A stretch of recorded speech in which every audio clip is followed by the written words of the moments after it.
Hey guys, welcome to the study with Mayank. मैं हूं आपका मयंक। हम लोग यहां पर एनसीईआरटी हिस्ट्री क्लास 11th की पाठ्यपुस्तक विश्व इतिहास के कुछ विषय कवर कर रहे हैं। आज आपका इसी क्रम में अध्याय 5वां है। यहां पर हम लोग यायावर साम्राज्य के पार्ट 2 को कवर करेंगे। तो चलिए स्टार्ट करते हैं आज का वीडियो। देखते हैं मैं क्या क्या डिस्कस करना है। यहाँ पर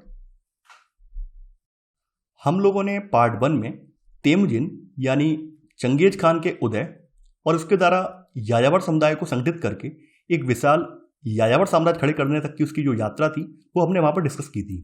वहां पर हमने देखा था कि 1227 ईस्वी में चंगेज खान की मृत्यु हो जाती है।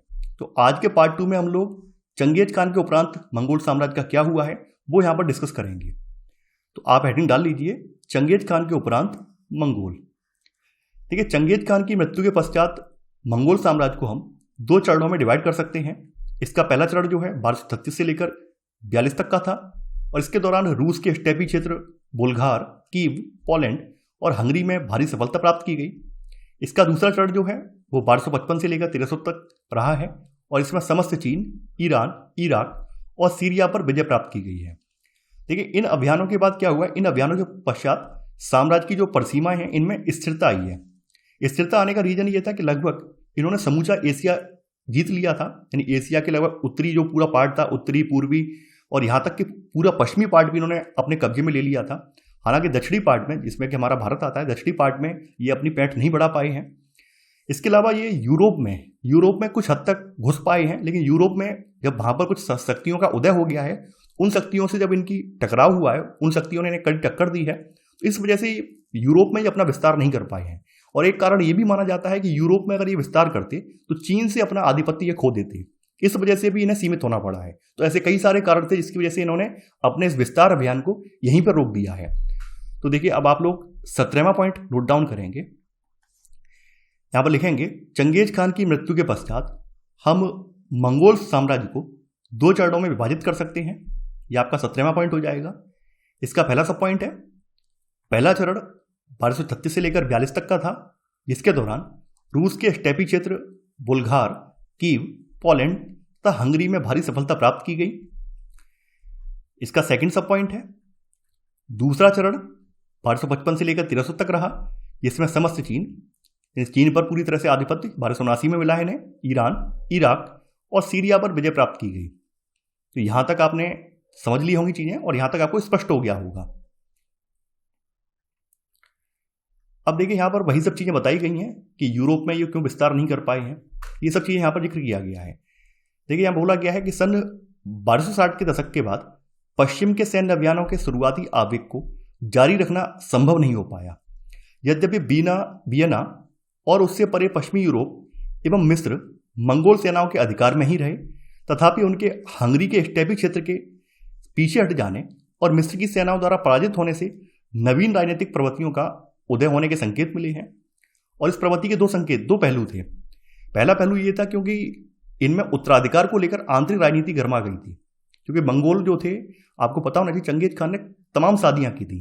चंगेज खान एक विवाह में विश्वास नहीं करते थे, बल्कि बहुविवाह के समर्थक थे। यानी इन्होंने कई सारी शादियां की थी। जब कई सारी शादियां की होंगी तो उनके भी बच्चे हुए होंगे। तो ऐसे करके साम्राज्य पर कई सारे लोगों का आधिपत्य था। कोई एक व्यक्ति नहीं था, बल्कि इनके पुत्रों में कई सारे पुत्र थे जिन्हें विभिन्न भाग दे दिए गए थे। तो एक रीजन ये भी था कि इनमें उत्तराधिकार को लेकर आंतरिक राजनीति स्टार्ट हो गई थी। इसके अलावा दूसरा रीजन ये था कि अगर पश्चिम पर ध्यान देते तो चाइना से अपना हाथ धो बैठते। तो ये 2 सबसे बड़े कारण थे जिसकी वजह से इन्होंने अपने विस्तार अभियान को यहीं पर सीमित कर दिया है। तो यहां पर वही बताया गया है, इस प्रवृत्ति के 2 पहलू थे। पहला, मंगोल परिवार में उत्तराधिकार को लेकर आंतरिक राजनीति थी। बताया गया कि जब प्रथम 2 पीढ़ियों जोची और ओगोदेई के उत्तराधिकारी महान खान के राज्य पर नियंत्रण स्थापित करने में एकजुट हो गए, अब उनके लिए यूरोप में अभियान करने की अपेक्षा अपने इन हितों की रक्षा करना अधिक महत्वपूर्ण हो गया। और दूसरी स्थिति कब बनी है? दूसरी स्थिति तब उत्पन्न हुई है जब चंगेज खान के वंश की तोलुयिद शाखा के उत्तराधिकारियों ने जोचू और ओगोदेई वंशों को कमजोर कर दिया, अर्थात उनसे युद्ध लड़ा है। तो ऐसे करके यहां पर हम देखेंगे इन युद्धों की वजह से ये पश्चिम की ओर अपना विस्तार नहीं कर पाए हैं। तो यहां पर अब आप लोग क्या करेंगे, 18वां पॉइंट लिखेंगे। 18वें पॉइंट में आप लिखेंगे यहां पर, सन 1260 के दशक के बाद पश्चिम के सैन्य अभियानों के शुरुआती आवेग को जारी रखना संभव नहीं हो पाया।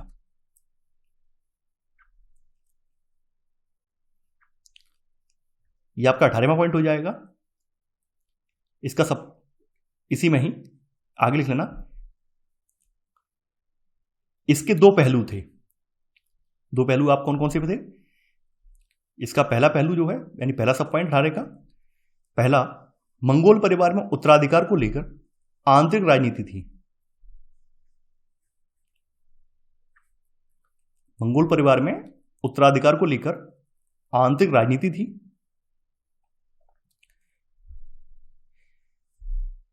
इसी में आप लिख लेना, प्रथम दो पीढ़ियां जोची और ओगोदेई के उत्तराधिकारियों के लिए अपने हितों की रक्षा करना अधिक महत्वपूर्ण हो गया। यह आपने यहां पर इसमें लिख लिया होगा। यह आपका 18 का पहला सब पॉइंट हो गया। इसी में सेकंड सब पॉइंट, दूसरी स्थिति तब उत्पन्न हुई जब चंगेज खान के वंश की तोलुजिद शाखा के उत्तराधिकारियों ने जोची और ओगोदेई वंशों को कमजोर कर दिया।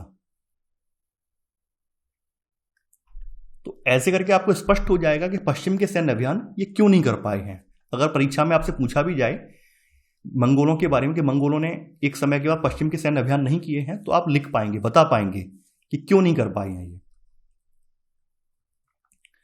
अब देखिए यहां पर वही सब चीजें बताई गई है। मोंग के जो चंगेज खान के सबसे छोटे पुत्र तोलुई का वंशज था, उसके राज्याभिषेक के उपरांत 1250 ईस्वी के दशक में ईरान में शक्तिशाली अभियान किए गए, परंतु 1260 ईस्वी के दशक में तोलुई के वंशजों ने चीन में अपने हितों की वृद्धि की। जैसे बताया गया है कि उस समय इन्होंने क्या किया, अपनी जो राशन सामग्री है, तो रसद सामग्री को मंगोल साम्राज्य के मुख्य भागों की ओर भेज दिया है। इसके परिणाम स्वरूप जो मिस्र में इनकी सेना थी, तो वहां पर उन सेना के लिए राशन नहीं बचाया और सेना भी यहां पर कम पड़ गई है। तो यहां पर वही बोला गया है कि इसके परिणाम स्वरूप मिस्र की सेना का सामना करने के लिए मंगोलों ने एक छोटी अपर्याप्त सेना भेजी और ऐसे यहां पर इन्हें पराजय का सामना करना पड़ा है। तो ये भी कुछ कारण थे। पहली बात यह थी कि कोई बहुत ज्यादा ये लोग नहीं थे, कम ही लोग थे और इन्हें पूरा विशाल प्रदेश संभालना था। तो ये सब कारण बने हैं, इसकी वजह से पश्चिम की ओर ध्यान नहीं दे पाए हैं। तो पश्चिम में मंगोलों का विस्तार रुक जाने से चीन में उनके अभियान शिथिल नहीं हुए, वस्तुतः उन्होंने चीन को एकीकृत किया। जैसा कि हमने पार्ट 1 में देखा था कि चीन जो था उसमें 3 राजवंशों का शासन चल रहा था। तो उस समय 3 राजवंशों का शासन चल रहा था, लेकिन बाद में क्या किया इन्होंने, पूरे चीन को एकीकृत कर दिया है। यानी सभी जो तीनों शासक हैं उनको हटा दिया है और उनकी जगह पूरा शासन जो अपने हाथ में ले लिया है और चीन को एकीकृत कर दिया है। मंगोलों की पराजय और तोली परिवार की चीन के प्रति निरंतर बढ़ती हुई रुचि से उनका पश्चिम की ओर विस्तार रुक गया। यानी मंगोलों की जो पराजय हुई है, यानी जो मिस्र की सेना ने टक्कर दी है, तो उसकी वजह से, और तोलुई जो परिवार है इसने लगातार चीन पर ही अपना ध्यान दिया है, तो इसकी वजह से इनका पश्चिम की ओर विस्तार रुक गया है। तो ये सारी चीजें यहां पर बताई गई हैं। तो देखिए अब आप लोग क्या करेंगे, आपने 18 का सेकंड सब पॉइंट लिख लिया होगा। इसके बाद आप क्या करें, 19वां पॉइंट आप लिखेंगे। यहां पर लिखेंगे, पश्चिम में मंगोलों का विस्तार रुक जाने से चीन में उनके अभियानों ने चीन को एकीकृत किया। यह आपका 19वां पॉइंट हो जाएगा। अब आपकी अगली हेडिंग जो है यह है सामाजिक, राजनीतिक और सैनिक संगठन। यानी इनके सामाजिक, राजनीतिक और सैनिक संगठन कैसे थे वो हम यहां पर देखेंगे। तो बताया गया है कि मंगोल और अन्य अनेक यायावर समाजों में प्रत्येक तंदुरुस्त वयस्क सदस्य जो होता था वो हथियारबंद होते थे और जब भी आवश्यकता होती थी तो यही लोग सशस्त्र सेना के रूप में भी कार्य करते थे। तो विभिन्न मंगोल जनजातियों के एकीकरण और उसके पश्चात विभिन्न लोगों के खिलाफ अभियानों से चंगेज खान की जो सेना में नए सदस्य शामिल हुए हैं। इससे उसकी सेना जो है, जो कि अपेक्षाकृत काफी छोटी थी और ये अविभेदित समूह थी, ये अविश्वसनीय रूप से एक विशाल विषम जातीय संगठन में परिवर्तित हो गई है।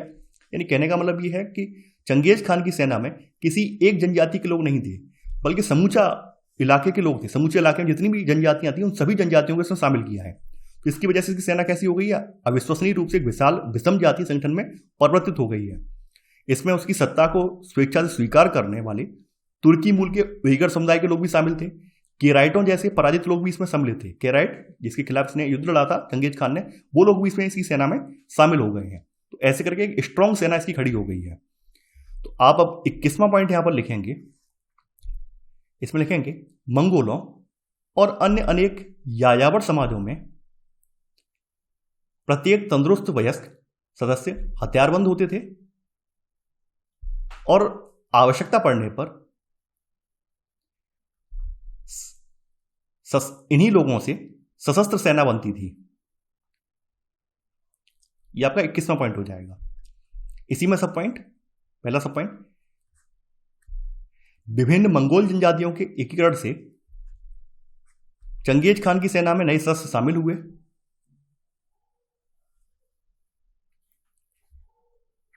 यह आपका 21 का पहला सब पॉइंट हो जाएगा। यानी विभिन्न मंगोल जनजातियों के एकीकरण से चंगेज खान की सेना में नए सदस्य शामिल हुए।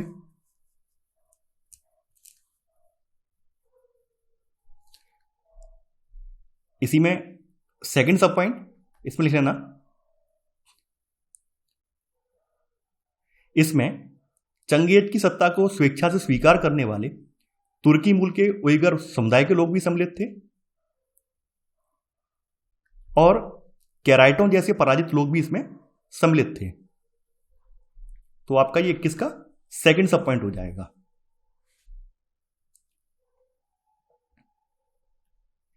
चंगेज खान उन विभिन्न जनजातीय समूहों जो इसके महासंघ के सदस्य थे की पहचान को योजनाबद्ध रूप से मिटाने को कृतसंकल्प था। कहने का मतलब ये है कि इसकी जो सेना इसने जो गठित की थी उस सेना में किसी एक जनजाति के लोग नहीं थे, बल्कि उस क्षेत्र में जितनी निवास करने वाली जनजातियां थी उन सभी जनजातियों के लोग इसमें शामिल थे। तो जैसा कि आप लोग जानते हैं कि हर व्यक्ति जिस अपनी जनजाति या जाति से आता है तो उसकी कुछ विशिष्ट पहचान होती है और वो ये चाहता है कि हमारी जो विशिष्ट पहचान है वो बनी रहे। और जब तक विशिष्ट पहचान लोगों की बनी रहती है अपनी जाति को लेकर, जनजाति को लेकर, तब तक वो नई जगह पर समायोजित नहीं हो पाते हैं और बहुत ज़्यादा स्ट्रांग नहीं हो पाते हैं, क्योंकि वो हमेशा अपनी जाति से या जनजाति से जुड़े रहना चाहते हैं। तो इसने यही फैसला लिया कि इनकी पहले ये जो पहचान है, जनजातीय समूहों की जो पहचान है, इसको खत्म किया जाए और इसकी जगह इन सभी को एक सामूहिक पहचान प्रदान की जाए। जैसे मंगोल एक सामूहिक पहचान है इनकी, एक सामूहिक पहचान इन्हें प्रदान की जाए। इसका फायदा यह था कि एक तो स्ट्रांग आर्मी खड़ी होगी, दूसरी बात यह है कि जो लोग होंगे उसमें विघटन नहीं होगा, आर्मी में जनजाति को लेकर आपस में टकराव नहीं होगा। इसका सबसे बड़ा फायदा ये था। उसकी सेना स्टेपी क्षेत्रों की पुरानी दशमलव पद्धति के अनुसार गठित की गई, जो 10, 100, 1000 और 10,000 सैनिकों की इकाई में विभाजित थी। पुरानी पद्धति में कुल, कबीले और सैनिक दशमलव इकाइयां एक साथ अस्तित्व में थी। चंगेज खान ने इस प्रथा को समाप्त कर दिया। उसने प्राचीन जो जनजाति समूह हैं इनको विभाजित कर दिया है और उनके सदस्यों को नवीन सैनिक इकाइयों में विभक्त कर दिया है। और नवीन जो सैनिक इकाइयां बनाई गई हैं उसमें किसी एक जनजाति के लोग नहीं थे, बल्कि सभी जनजातियों के लोग शामिल थे। सैनिकों की सबसे बड़ी इकाई जो थी वो लगभग 10,000 सैनिकों की थी, जिसमें अनेक कबीलों और कुलों के लोग शामिल होते थे। नई जो सैनिक टुकड़ियां बनाई गई थी, तो नई सैनिक टुकड़ियों को उसके 4 पुत्रों के अधीन कर दिया गया था और विशेष रूप से चयनित कप्तानों के अधीन ये कार्य करती थी। इन्हें नोयान कहा जाता था। तो यहां पर हमने बातें बहुत करनी, अब नोट डाउन कर लेते हैं। तो यहां पर आपका 22वां पॉइंट है, इसमें लिखेंगे चंगेज की सेना स्टेपी क्षेत्रों की पुरानी दशमलव पद्धति के अनुसार गठित की गई, जो 10, 100, 1000 और 10,000 सैनिकों की इकाई में विभाजित थी। इसी में सब पॉइंट, उसने प्राचीन जनजाति समूहों को विभाजित कर उनके सदस्यों को नवीन सैनिक इकाइयों में विभक्त कर दिया। ये इसका 22 का पहला सब पॉइंट हो जाएगा। 22 का सेकंड सब पॉइंट आप यहां पर लिखेंगे, नई सैनिक टुकड़ियों को जो इसके 4 पुत्रों के अधीन थी और विशेष रूप से चयनित कप्तानों के अधीन कार्य करती थी, नोयान कहा जाता था। यहां पर मैं ऐसे लिख दे रहा हूं, नोयान कहा जाता था। यह आपने 22 का सेकंड सब पॉइंट नोट कर लिया होगा। अब देखिए, नई जो व्यवस्था थी, इस नई व्यवस्था में उसके अनुयायियों का वो भी समूह शामिल था जिन्होंने बड़ी निष्ठा से कई वर्ष घोर प्रतिकूल अवस्था में भी चंगेज खान का साथ दिया। तो चंगेज खान ने सार्वजनिक रूप से ऐसे अनेक व्यक्तियों को आंडा का मतलब होता है इस भाषा में सगा भाई, आंडा कहकर इन्होंने सम्मानित किया था। और ऐसे अन्य और कई भी जो थे, जो कि आंडा से नीचे की श्रेणी में थे, तो उन व्यक्तियों को उन्होंने क्या किया, उन स्वतंत्र व्यक्तियों को इसने, चंगेज खान ने अपना खास नौकर बना लिया है। तो ऐसे करके ये समायोजन करने में, कह सकते हैं समायोजन करने में सफल हो पाया है। तो यहां पर आपने 22 का सेकंड सब पॉइंट लिख लिया होगा। अब इसी में ही थर्ड सब पॉइंट आप लिखेंगे, 22 का थर्ड सब पॉइंट।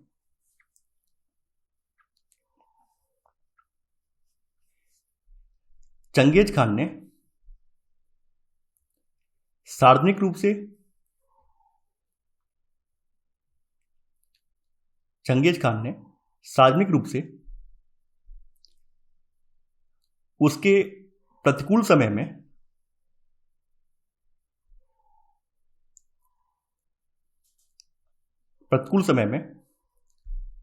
निष्ठा से उसके साथ रहने वाले अनुयायियों को, चंगेज खान ने उसके प्रतिकूल समय में निष्ठा से उसके साथ रहने वाले अनुयायियों को सार्वजनिक रूप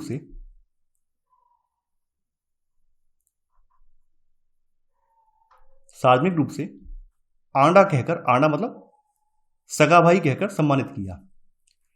मैं फिर से रिपीट कर देता हूं, एक आध शब्द दाएं बाएं हो सकता है। चंगेज खान ने उसके प्रतिकूल समय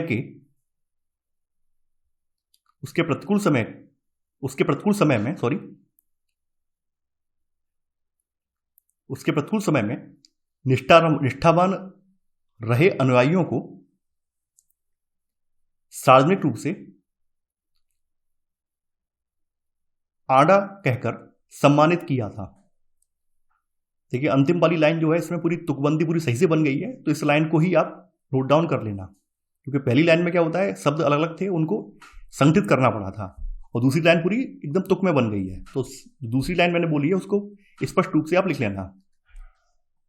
तो आपने समझ लिया होगा कि आंडा किन्हें कहा। आंडा उन्हें कहा कि जो प्रतिकूल समय में, इसके जो प्रतिकूल समय था, यानी इसका स्टार्टिंग पीरियड था, इसमें आपने देखा होगा 70 के दशक में एक बार इसे दास भी बना लिया गया है, बाद में इसकी पत्नी को भी दास बना लिया गया है, फिर इसने अपनी पिता की मृत्यु का बदला भी लिया है। तो ये प्रतिकूल समय ही था। इस प्रतिकूल समय में इसके जो फॉलोअर थे, जो साथ में रहे थे, तो बाद में इनको भी इसने सम्मानित किया है, उन्हें आंडा कहा है। आंडा का मतलब सगा भाई है, ठीक है। कई आंडा ऐसे भी थे जो निम्न श्रेणी के थे और स्वतंत्र व्यक्ति थे, तो उन्हें चंगेज खान ने क्या किया, उन्हें अपना खास नौकर बना लिया है। तो देखिए ये सब लिखना इतना इंपॉर्टेंट नहीं है, केवल आप इतना समझ लीजिए कि आंडा का मतलब क्या है, आंडा किन्हें कहा है, बस आपको ये समझ में आना चाहिए। तो आंडा का मतलब अगर आपको समझ में आ जाएगा, तो बाद बाकी ये दो चीजें आप अपने आप मेंशन कर देंगे कि जो आंडा के से भी नीचे लोग थे, उनको इसने अपना खास नौकर बना लिया। तो ऐसे करके उसने क्या किया, नौकर का पद इन लोगों का अपने स्वामी के साथ गहरा संबंध दर्शाता था, ये बताया गया है। तो आपने 22वां पॉइंट लिख लिया है पूरा। अब देखिए यहां कुछ चीजें और बताई गई हैं। जैसे यहां बताया गया है कि इन नवीन श्रेणी में चंगेज खान ने अपने नवविदित लोगों पर शासन करने का उत्तरदायित्व अपने 4 पुत्रों को सौंप दिया। इससे उलूस का गठन हुआ। उलूस का मतलब क्या है, जो क्षेत्र इनके लिए दिए गए थे, जो क्षेत्र इन्हें दिए गए थे, उन्हें उलूस बोला गया है। हालांकि उलूस का मतलब ये नहीं था उस समय कि सबके निश्चित भूभाग हो, ऐसा कोई मतलब नहीं था। जो जहां तक शासन कर सकता है, जैसे बोल दिया कि भाई उत्तर वाला इलाका फलाना लेगा, दक्षिण वाला इलाका हमारा फलाना बेटा लेगा, पूर्व वाले इलाके में हमारा ये बेटा जाएगा, पश्चिम वाले में ये बेटा जाएगा। इनकी सीमाएं मतलब इस तरह से नहीं थी कि बिल्कुल एक्यूरेट हों, जैसे आज के समय में होती हैं, उस तरह की सीमाएं नहीं थी। तो वो बात यहाँ बोली गई है। तो बताया गया कि उसके सबसे ज्येष्ठ पुत्र जोची को रूसी स्टेप की प्रदेश प्राप्त हुआ, लेकिन उसकी दूरस्थ सीमा उलूस निर्धारित नहीं थी। उसके दूसरे पुत्र चगताई को तुरान का स्टेपी क्षेत्र तथा पामीर के पहाड़ का उत्तरी क्षेत्र भी मिला था, जो उसके भाई के प्रदेश में लगा हुआ था। तो यहां पर अब आप लोग क्या करेंगे, 23वां पॉइंट आप लिखेंगे। इसमें लिखेंगे चंगेज खान ने अपने नवविदित लोगों पर शासन करने का उत्तरदायित्व अपने 4 पुत्रों को सौंप दिया। इससे उलूस का गठन हुआ, अर्थात ब्रैकेट में उलूस में प्रदेश लिख लेना, ठीक है। उलूस का मतलब मोटा मोटा प्रदेश से होता है, ठीक है। तो आपने लिख लिया होगा ये। अब 23 का पहला सब पॉइंट, उसके सबसे ज्येष्ठ पुत्र, ज्येष्ठ का मतलब बड़ा पुत्र, जोची को रूसी स्टेपी प्रदेश प्राप्त हुआ।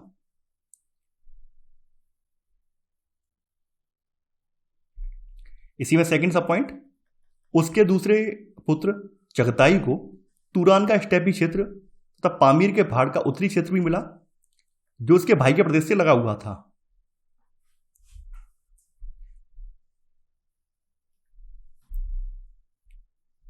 ये लिख लिया होगा आपने। अब इसके अलावा यहां पर तीसरा पॉइंट ये है कि इसने अपने तीसरे पुत्र को, इसको अपना उत्तराधिकारी बनाने का संकेत दिया कि ये हमारा उत्तराधिकारी होगा। यानी एक व्यक्ति जो है इसकी जो राजधानी है वहां पर इसका उत्तराधिकारी बनकर काम करेगा, बाद बाकी जो इसके अन्य विजित प्रदेश थे वहां पर शासन करेंगे, ऐसा इसने कहा था। तो चंगेज खान ने संकेत दिया था कि उसका जो तीसरा पुत्र है ओगोदोई उसका उत्तराधिकारी होगा और उसे महान खान की उपाधि दी जाएगी। इसमें आप तीसरा सब पॉइंट लिखेंगे। 23 में चंगेज खान ने अपने तीसरे पुत्र, या फिर ऐसे लिखना है, चंगेज खान का तीसरा पुत्र ओगोदोई उसका उत्तराधिकारी बना और उसे महान खान की उपाधि दी गई।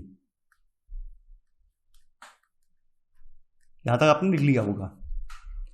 अब इसमें बताया गया इस राजकुमार ने अपने राज्याभिषेक के बाद अपनी राजधानी जो है कराकोरम में प्रतिष्ठित की। अभी मैं दिखाऊंगा कराकोरम कहां पड़ता है। उसके सबसे छोटे पुत्र तोलोए ने अपनी पैतृक भूमि मंगोलिया को प्राप्त किया। तो देखिए तीसरा पॉइंट यहां पर लिख लिया होगा आपने। अब इसी में लिख लेना आप, इसने अपनी राजधानी कराकोरम में प्रतिष्ठित की। ये आपका तीसरा पॉइंट है, तीसरा सब पॉइंट है। 23 का चौथा सब पॉइंट आएगा, उसके सबसे छोटे पुत्र तोलोए ने, उसके मतलब किसका, चंगेज खान का सबसे छोटा पुत्र जो है तोलोए, इसने अपनी पैतृक भूमि मंगोलिया को प्राप्त किया।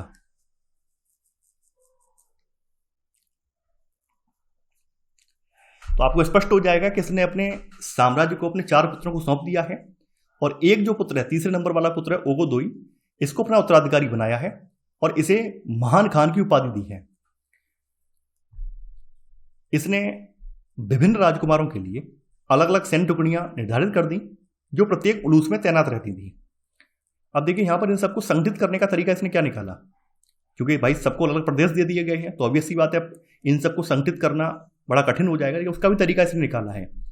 परिवार के सदस्यों में राज्य की भागीदारी का बोध सरदारों की जो परिषद थी किरिलताई जिसने इसे चंगेज की उपाधि दी थी, किरिलताई में होता था, जिसमें परिवार का या राज्य के भविष्य के निर्णय, अभियानों, लूट के माल का बंटवारा, चरागाह भूमि और उत्तराधिकार आदि के समस्त निर्णय सामूहिक रूप से लिए जाते थे। तो ऐसे करके ये सब इन अपने 4 पुत्रों को जोड़े रख पाया है इसके जरिए। तो यहां पर अब आप लोग क्या करेंगे, अगला पॉइंट यहां पर लिखेंगे 24वां पॉइंट, या फिर नोट लगा दीजिए, नोट लगा देंगे तो ज्यादा बेटर रहेगा। नोट लगा के लिख दीजिए नोट।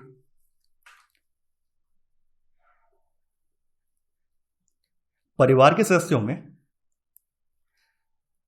राज्य की भागीदारी का बोध सरदारों की परिषद यानी किरिलताई में होता था, जिसमें भविष्य के निर्णय,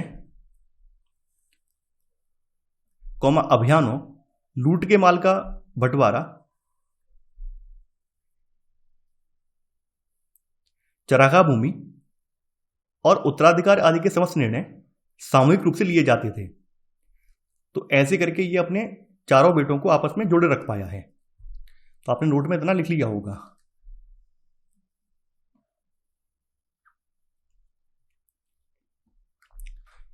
चंगेज खान ने पहले से ही एक फुर्तीली हरकारा पद्धति अपना रखी थी, जिससे राज्य के दूरदराज स्थानों में परस्पर संपर्क रखा जाता था।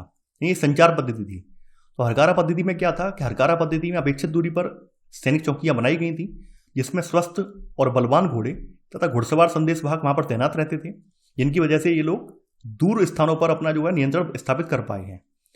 तो संचार पद्धति की व्यवस्था करने के लिए मंगोल यायावर अपने पशुओं से अपने घोड़े अथवा अन्य पशुओं का 10वां हिस्सा प्रदान करते थे। इसे कुबकुर कर कहते थे और इस उगाही को यायावर लोग अपनी स्वेच्छा से प्रदान करते थे। तो यहां पर अब आप लोग लिखेंगे 24वां पॉइंट, चंगेज खान ने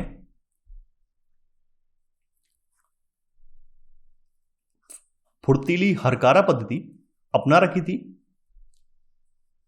जिससे राज्य के दूरदराज के स्थानों में परस्पर संपर्क रखा जाता था।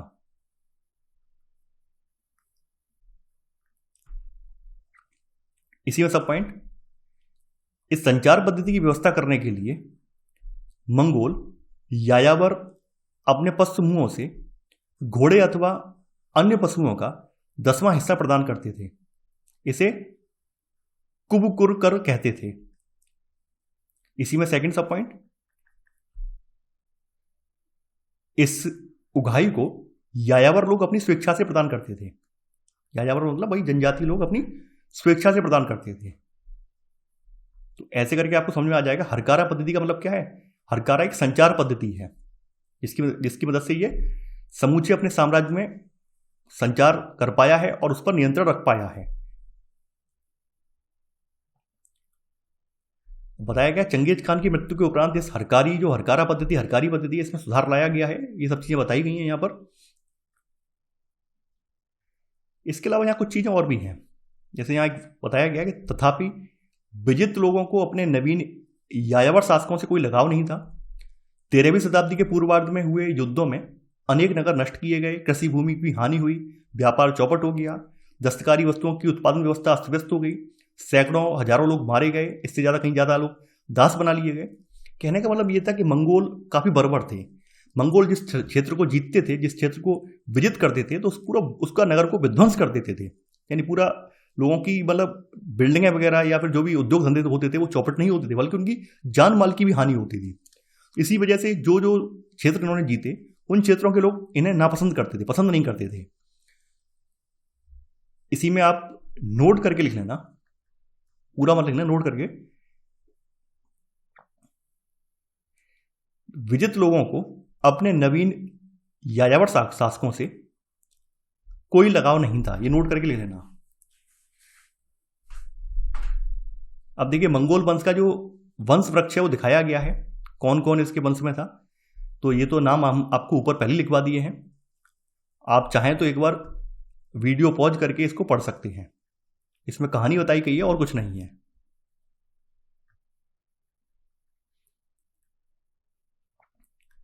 आगे बताया गया कि जब सैन्य अभियानों में विराम आया तब यूरोप और चीन के भूभाग परस्पर संबद्ध हो गए थे। मंगोल विजय के बाद उत्पन्न शांति से व्यापारिक संबंध परिपक्व हुए। यानी जैसे ही इनके जो अभियान समाप्त हुए, अभियान समाप्त होने का रीजन ये था क्योंकि इन्होंने लगभग पूरा एशिया पूरा जीत लिया था और कुछ यूरोप का भी भाग इसमें शामिल था। उसके बाद इन्होंने अपने अभियानों को खत्म कर दिया है।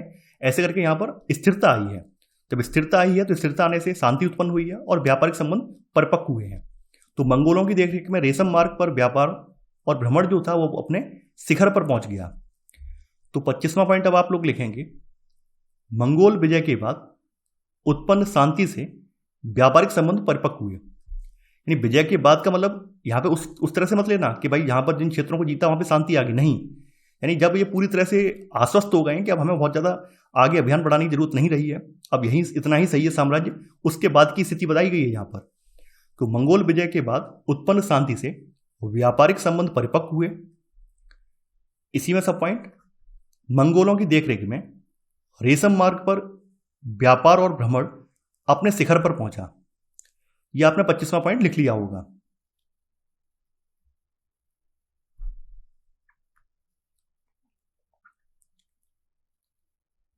अब आगे बढ़ते हैं।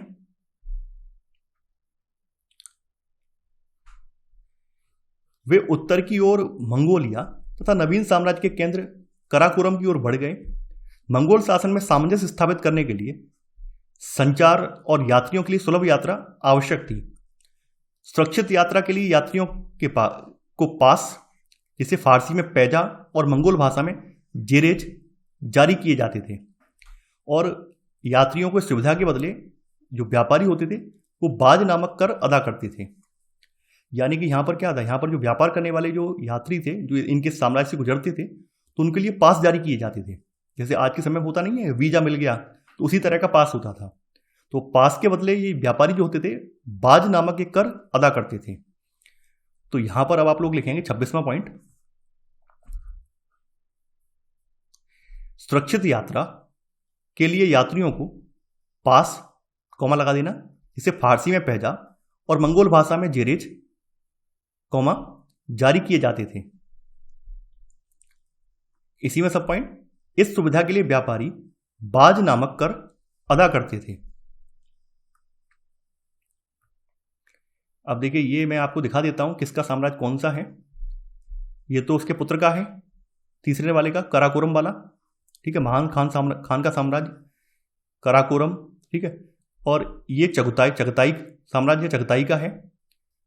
ऊपर वाला यहां पर आप देख पा रहे हैं इल खान का साम्राज्य है, यानी बाद में इसके और भी उत्तराधिकारी उसका साम्राज्य बताया गया है। ये वाला गोल्डन हार्ड का खानित साम्राज्य है। ये सब चीजें यहां बताई गई हैं। और देखिए यहां पर जो लाइन जा रही है, ये वाली जो लाइन आप देख रहे हैं, ये रेशम मार्ग की है, यानी यहां पर एक लाइन यहां पर दर्शाई गई है, ये रेशम मार्ग वाली लाइन है। ये वाली लाइन ये आप देख पा रहे हैं, ये रेशम तुर्फान होंगजाऊ से लेकर बगदाद तक जो लाइन गई है, ये रेशम रूट की, सिल्क रूट की लाइन है।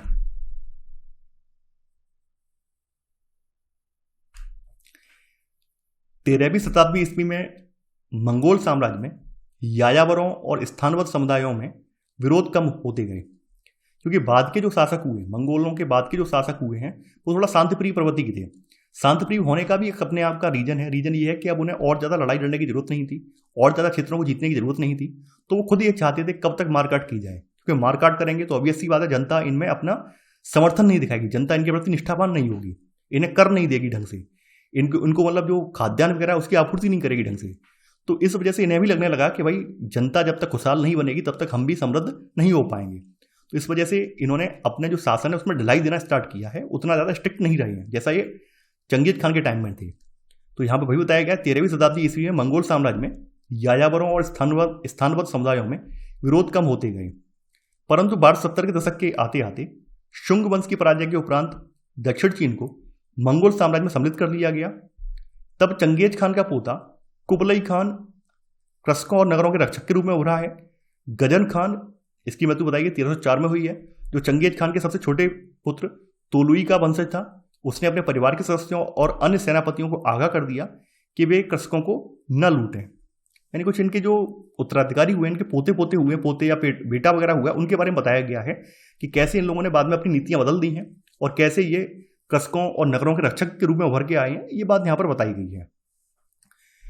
तो यहां पर अब आप लोग क्या करेंगे, 27वां पॉइंट आप लिखेंगे, इसमें लिखेंगे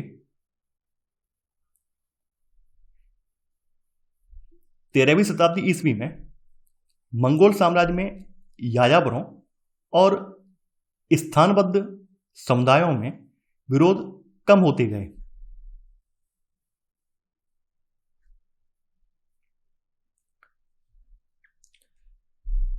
कारण वही है, कारण यही है कि इन्होंने अपनी जो कठोर नीतियां थी उनको थोड़ा सौम्य बना दिया, सहज बना दिया। अब देखिए गजन खान का जो भाषण है बताया गया है। गजन खान इनका जो है यानी उत्तराधिकारी है बाद का। गजन खान पहला इल खानी शासक था जिसने धर्म परिवर्तन कर इस्लाम ग्रहण किया। ये आप नोट करके लिख लेना।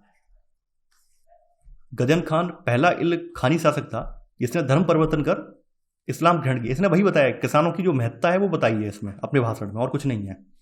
ये किसानों को बचाना क्यों जरूरी है ये बताया है इसने। ये नोट करके आपने लिख लिया होगा। और गजन खान के बारे में थोड़ा सा नोट में ही नीचे लिख लेना सब पॉइंट करके। गजन खान जो चंगेज खान के सबसे छोटे पुत्र तोलुई का वंशज था। गजन खान चंगेज खान के सबसे छोटे पुत्र तोलुई का वंशज था। जो हटा देना यहां से, ठीक है। तो ऐसे पता चल जाएगा चंगेज खान गजन खान कौन है, वरना आप सोचेंगे गजन खान कहां से टपक पड़ा। तो समझ में आ जाएगा गजन खान का संबंध जो है इसके छोटे पुत्र तोलुई से है, और ये तोलुई का वंशज था।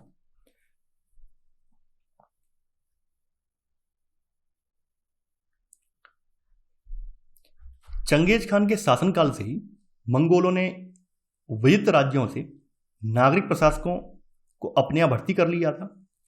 नागरिक प्रशासक का मतलब क्या है कि वहां के जो लोग हैं उनको सिविल एडमिनिस्ट्रेशन में पहुंचाया है।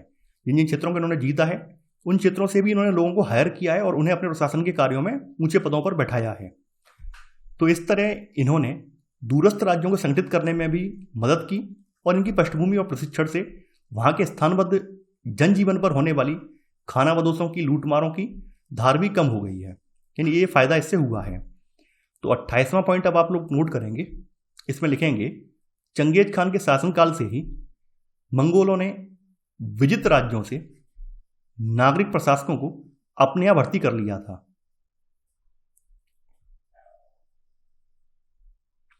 इसी में सब पॉइंट इस तरह, देखिए ये वाला पॉइंट मत लिखना, इसी में सब पॉइंट अगला पॉइंट लिख लेना। इसमें मंगोल शासकों का भी इन पर तब तक विश्वास बना रहता था जब तक ये प्रशासक अपने स्वामियों के लिए कर इकट्ठा करने की क्षमता बनाए रखते थे। ये पॉइंट आप लिख लेना, 28 का सब पॉइंट आप ये लिख लेना। यानी कब तक ये इनके कह सकते हैं फेवरेट रहते थे, तब तक रहते थे जब तक इनमें कर इकट्ठा करने की क्षमता बनी रहती थी, और जैसे कर इकट्ठा करने की क्षमता खत्म हुई वैसे इनको हटा दिया जाता था।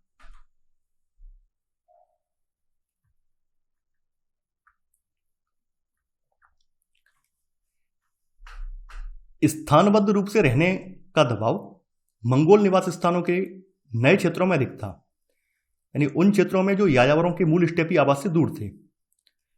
धीरे धीरे 13वीं शताब्दी के मध्य तक भाइयों के बीच पिता द्वारा अर्जित धन को मिल बांट कर इस्तेमाल करने की बजाय व्यक्तिगत राजवंश बनाने की भावना ने स्थान ले लिया, और हर एक को अपने उलूस, जिसका तात्पर्य अब क्षेत्रीय यानी कि अधिकृत क्षेत्र का स्वामी वो बन बैठा है। यानी 13वीं शताब्दी से पहले आपने देखा था कि इनकी जो पूरी किबिलताई था उसमें पूरा डिसीजन लिया जाता था कि उत्तराधिकारी कौन बनेगा, धन का वितरण कैसे होगा, लूटमार जो की जाती है उसका सबको बराबर बराबर हिस्सा दिया जाता था। लेकिन बाद के समय में क्या हुआ है कि बाद के समय में ये सब परंपरा खत्म कर दी गई है। तो वही चीज यहां पर बताई गई है, और ये अंश से उत्तराधिकार के लिए संघर्ष का परिणाम था, जिसमें चंगेज खान के वंशजों के बीच महान पद के लिए तथा उत्कृष्ट चरागाही भूमि पाने के लिए होड़ होती थी। ये बात बताई गई है यहाँ पर। तो देखिए अब आप लोग क्या करेंगे, आपने ऊपर शायद 28वां या 29वां लिखा है, 28वां पॉइंट, तो अब आपका 29वां पॉइंट यहां पर आएगा। 29वें पॉइंट में आप लिखेंगे यहां पर, धीरे धीरे 13वीं शताब्दी के मध्य तक भाइयों के बीच चंगेज द्वारा अर्जित धन को मिल बांटकर इस्तेमाल करने की बजाय व्यक्तिगत राजवंश बनाने की भावना ने स्थान ले लिया, और हर एक अपने उलूस का स्वामी हो गया। यहां तक बात क्लियर हो गई होगी।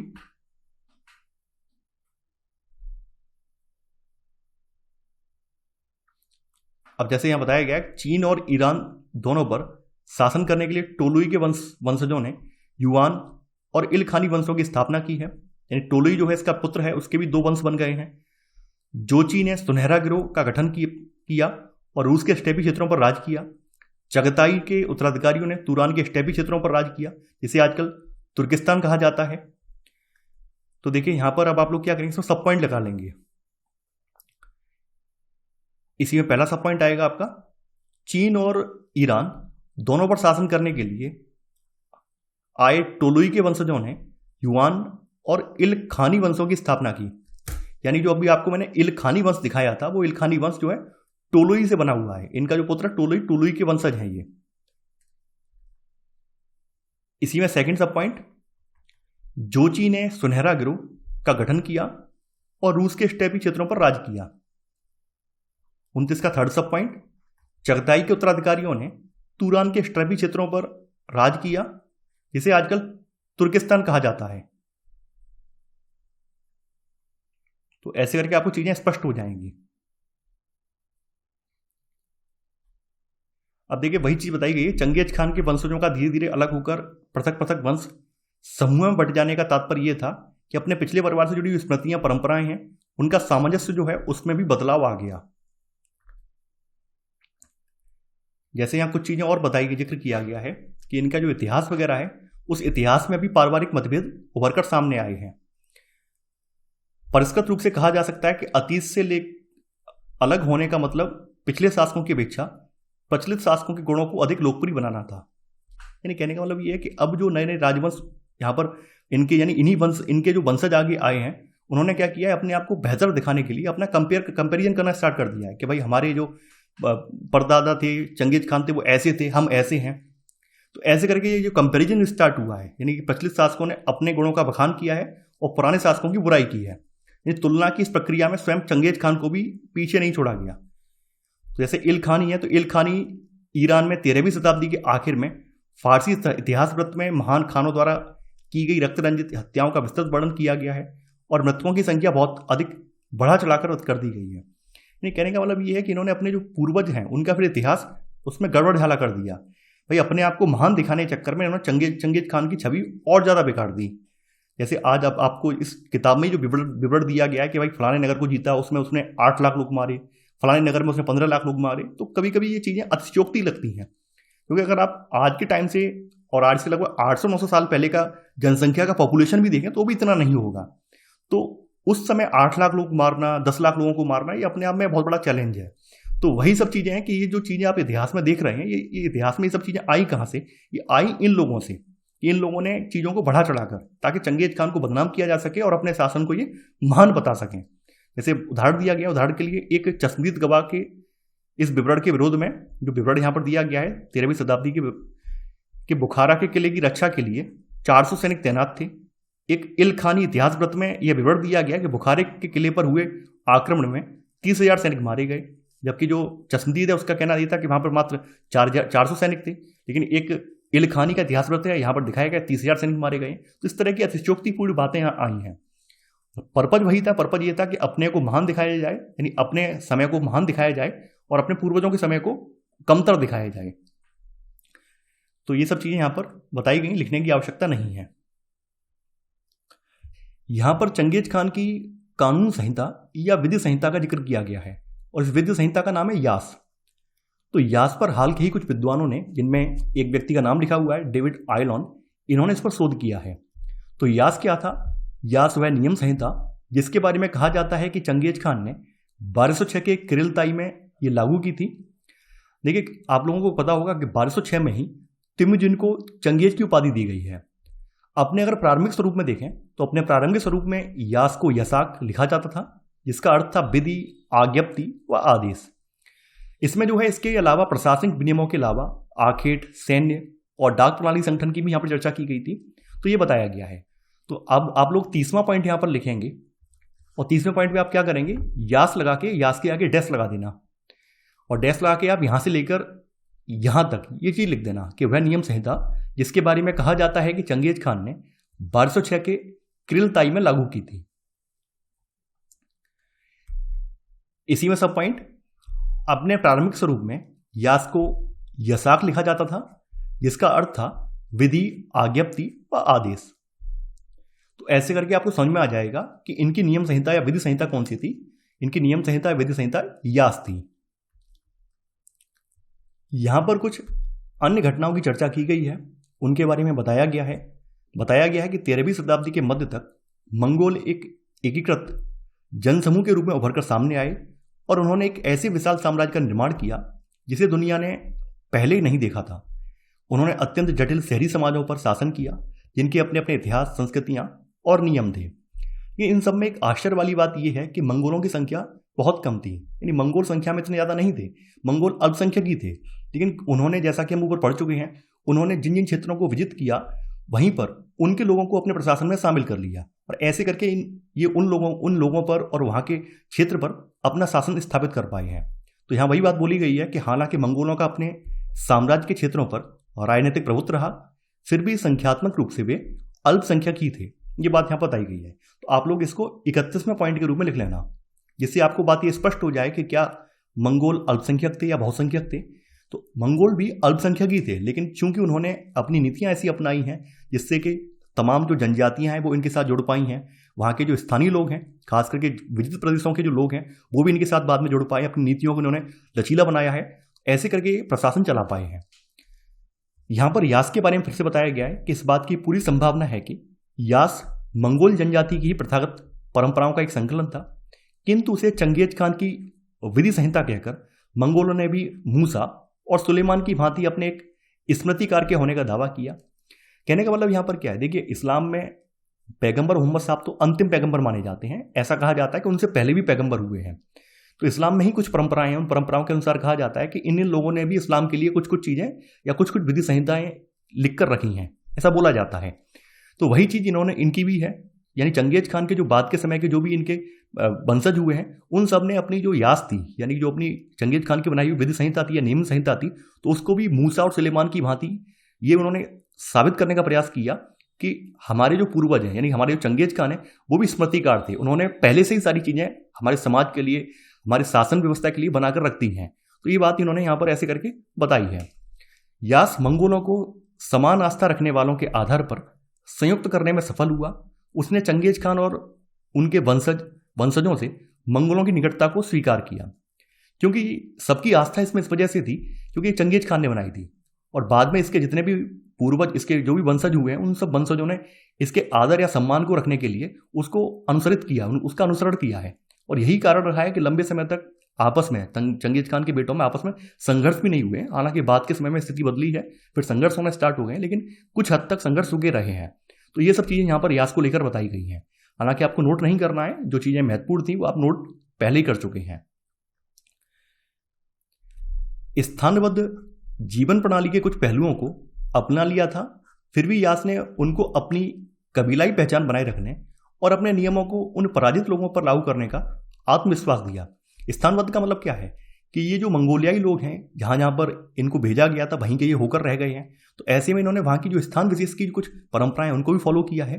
हालांकि अपनी जो जनजाति कबीलाई पहचान थी उसको भी खोया नहीं है, उसको भी यास की मदद से ये बनाए रख पाए हैं।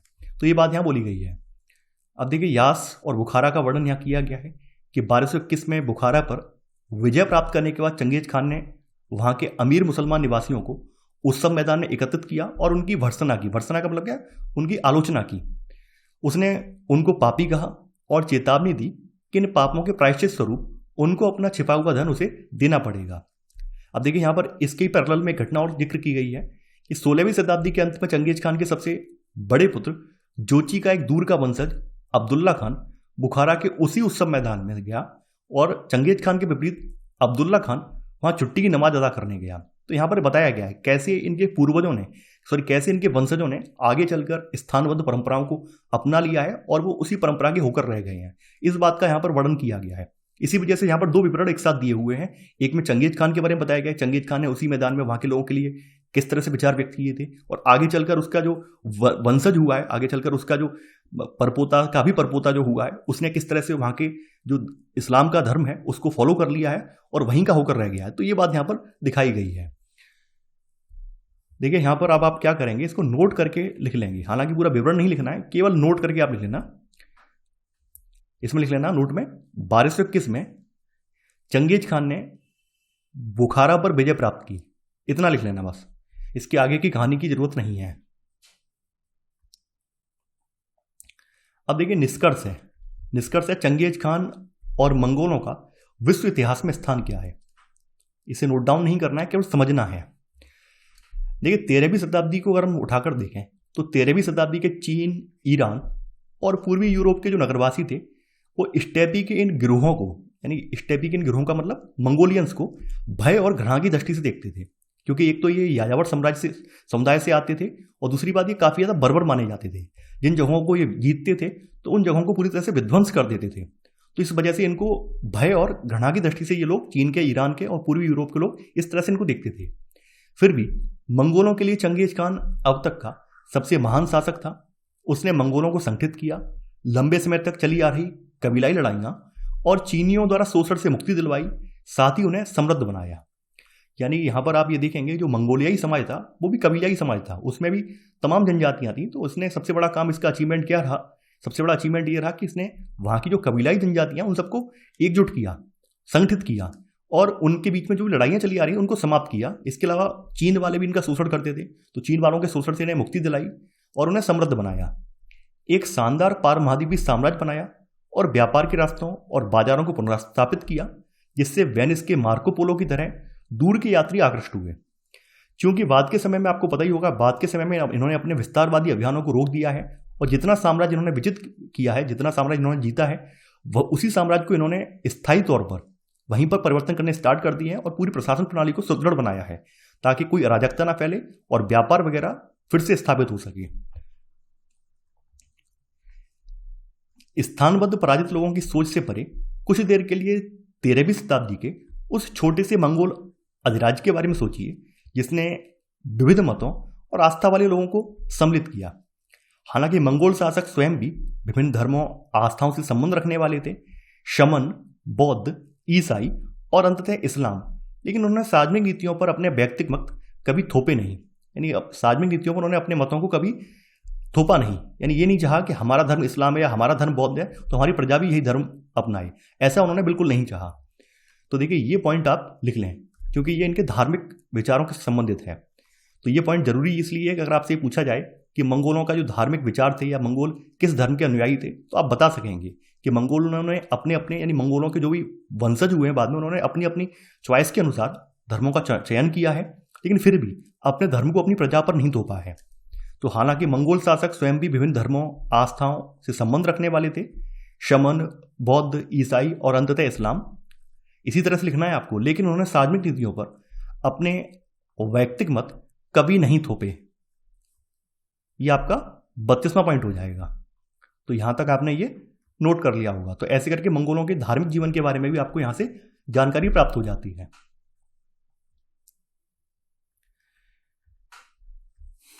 मंगोल शासकों ने सब जातियों और धर्मों के लोगों को अपने यहां प्रशासकों और हथियारबंद सैन्य दल के रूप में भर्ती किया। यह भी इनकी बहुत बड़ी उपलब्धि थी। एंड में एक बात बताई गई है कि अंततः मंगोल साम्राज्य भिन्न भिन्न वातावरण में परिवर्तित हो गया तथा मंगोल साम्राज्य के संस्थापक की प्रेरणा एक प्रभावशाली शक्ति बनी रही।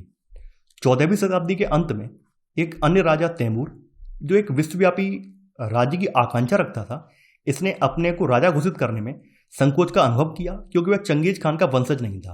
लेकिन फिर भी उसने अपने संबंध चंगेज खान के परिवार से जोड़ने के प्रयास किए।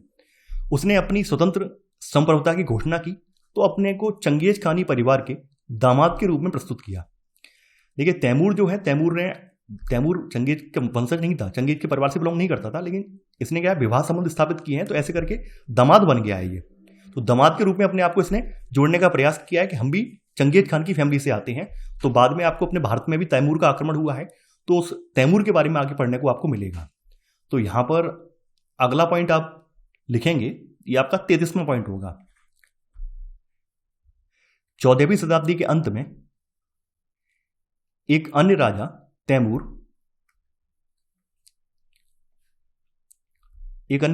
तैमूर ने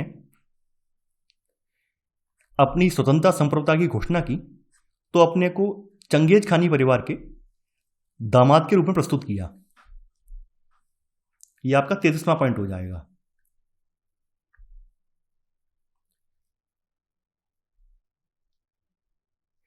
अब देखिए यहां पर वही सब चीजें बताई गई हैं चंगेज खान को लेकर। आज दशकों के रूसी नियंत्रण के बाद मंगोलिया एक स्वतंत्र राष्ट्र के रूप में अपनी पहचान बना रहा है और मंगोलिया में चंगेज खान को एक महान राष्ट्र नायक के रूप में लिया है। यानी मंगोलिया के इतिहास में चंगेज खान का नाम जो है सबसे आदर्श और गर्व से लिया जाता है। इस बात का जिक्र इस पैराग्राफ में किया गया है।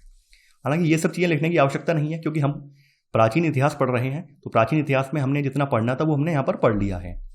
इसी के साथ आपका अध्याय तो एंड हो जाता है। अब ऊपर बीच में यहाँ पर कुछ तिथियां दी हुई हैं, उन तिथियों पर भी एक सरसरी नज़र दौड़ा लेंगे तो ज़्यादा बेहतर रहेगा। देखिए यहाँ से बताया गया है, हालांकि इसको नीचे होना चाहिए था, बीच में रख दिया है। ये 1167 में लगभग तेमुजिन का जन्म हुआ है। 60 और 70 के दशक में दास्ता और उसका संघर्ष चला है। 80 से 90 के बीच संधि संबंधों का काल चला है उसका, यानी उसने गठजोड़ वगैरह किए हैं। इसके बाद 1223 3 से लेकर 27 तक विस्तार और विजय के अभियान रहे हैं। 1206 में किरिलताई में तेमुजिन को चंगेज खान यानी मंगोलों का सार्वभौम शासक घोषित किया गया है। ये सब चीज़ें आप नोट डाउन कर चुके हैं। 27 में चंगेज खान की मृत्यु हो गई है। 27 से लेकर 41 तक चंगेज खान के पुत्र ओगोदेई का शासनकाल रहा है। आपने देखा होगा कि जो चंगेज खान के बाद मंगोल साम्राज्य है उसको दो भागों में हमने पढ़ा था। तो पहला तो पीरियड है 1227 से लेकर 41 का ओगोदेई के अंतर्गत। इसके बाद 1227 से 60 तक 3 महान खानों का शासन और मंगोल एकता की स्थापना। देखिए आपको याद रहना चाहिए, 4 पुत्र थे 4 पुत्रों में साम्राज्य का बंटवारा किया गया, जिसमें से ओगोदेई को इसका उत्तराधिकारी घोषित किया गया था। बाद बाकी 3 इसके जो पुत्र थे उनको भिन्न भिन्न प्रदेश दिए गए थे। 1236 से लेकर 42 बाटू के अधीन रूस, हंगरी, पोलैंड और ऑस्ट्रिया पर आक्रमण। बाटू चंगेज खान के सबसे बड़े पुत्र जोची का पुत्र था। इसके बाद 46 से लेकर 49 के बीच में ओगोदोई के पुत्र गुयुक का काल है ये, यानी कि जो गुयुक की बात हो रही है तो ये गुयुक ओगोदोई का पुत्र है। 51 से 60 मोंके चंगेज खान के पौत्र और तुलु के पुत्र का काल है। 53 से 55 मोंके के अधीन ईरान और चीन में पुनः आक्रमण हुआ है। 57 से 67 बाटू के पुत्र बर्गे का राज्यकाल है।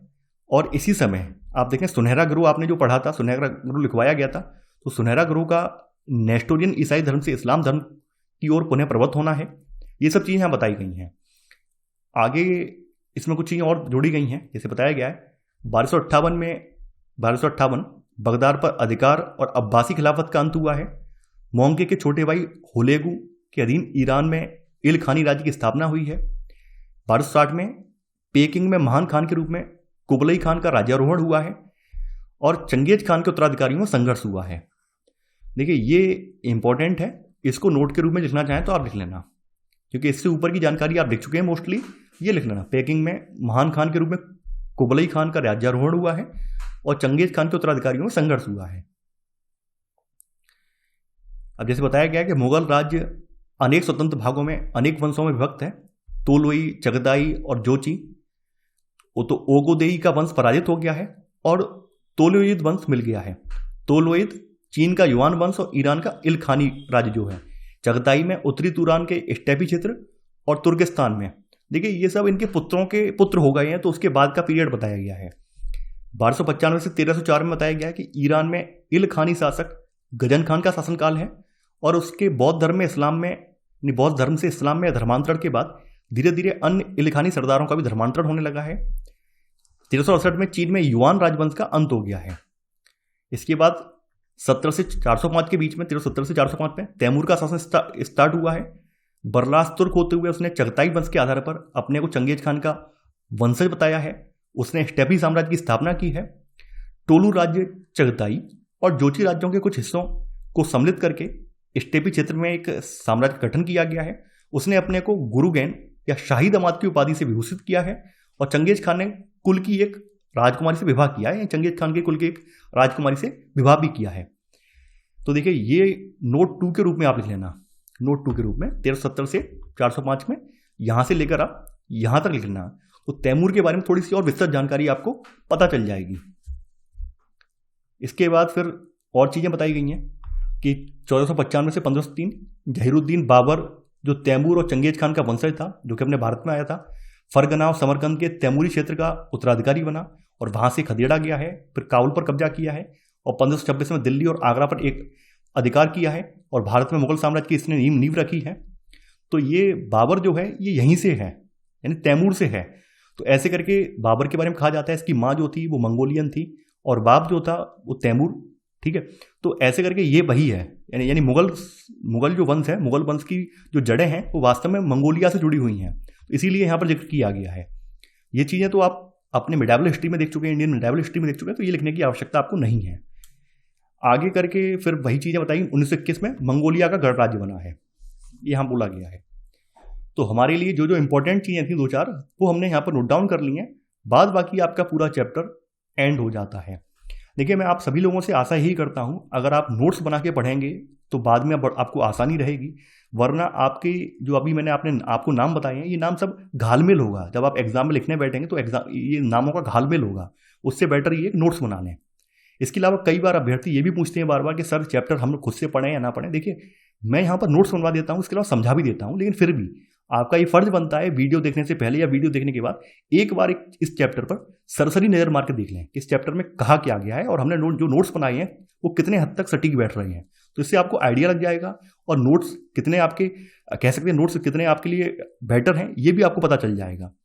तो आई होप आपको मेरी बातें समझ में आई होंगी। तो चलिए आज के लिए बस इतना ही। Thanks for watching. जय हिंद।